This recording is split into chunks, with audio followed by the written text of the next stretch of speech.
नमस्कार, मैं हूं अनिकेत और आप सभी का बहुत-बहुत स्वागत है हमारे YouTube चैनल पर। तो दोस्तों ड्रीम 11 को लेकर के फाइनली एक अच्छी खबर सुप्रीम कोर्ट की तरफ से आ रही है।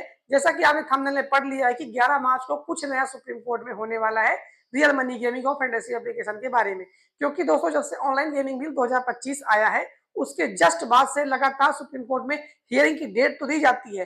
कभी थोड़ी बहुत हियरिंग हो भी गई, लेकिन एक हेल्दी हियरिंग नहीं हो पाई थी, जिसकी वजह से ये केस कोई अपने मुकाम तक पहुंच पाए। लेकिन ये चलिए एक बार फिर से हम लोग उम्मीद लगा के देखते हैं सुप्रीम कोर्ट की तरफ, क्योंकि आखिरी रास्ता सुप्रीम कोर्ट ही है। अगर कहीं से रियल मनी गेमिंग और फैंटेसी एप्लीकेशन को राहत मिल सकती है तो सुप्रीम कोर्ट से ही मिल सकती है।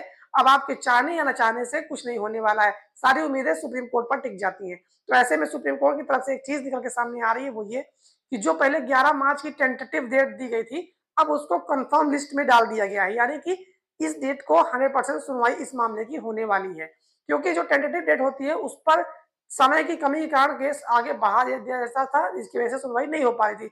लेकिन अब कंफर्म लिस्ट में डाल दिया गया, इसकी वजह से ऐसा हो सकता है जैसे मान लीजिए कि कोई बेंच है, अगर वो 10 मामलों की सुनवाई करेगी तो कुछ कंफर्म मामले होते हैं, उन्हीं में से इसको डाल दिया गया, यानी कि सुनवाई होने के पूरे पूरे चांसेस है। अब बात सुप्रीम कोर्ट में सुनवाई की नहीं है दोस्तों, सुनवाई अगर हो भी जाती है तो उस दिन फैसला नहीं आ सकता है, ऐसा मैं आपको कह सकता हूँ। क्योंकि एक दिन में इतने बड़े मैटर का सॉर्ट आउट नहीं किया जा सकता, अभी डेटें और बढ़ेंगी।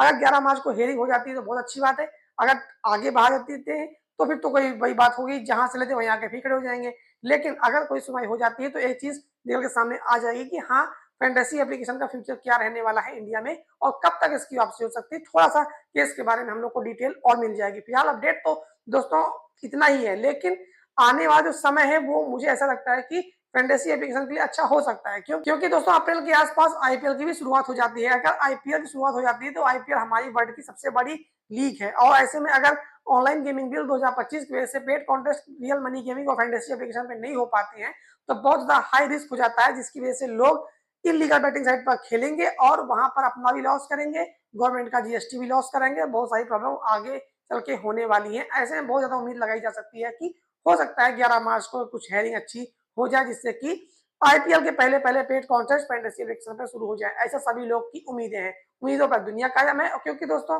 सुप्रीम कोर्ट से हम लोग उम्मीद कर सकते हैं, बाकी हम लोगों को कहीं से राहत मिलने की कोई भी संभावना नजर नहीं आ रही है। तो फिलहाल ड्रीम 11 और माई 11 सर्कल एमपीएल से जितने भी फैंटेसी एप्लीकेशन है, इनका लेटेस्ट यही अपडेट है सुप्रीम कोर्ट की तरफ से।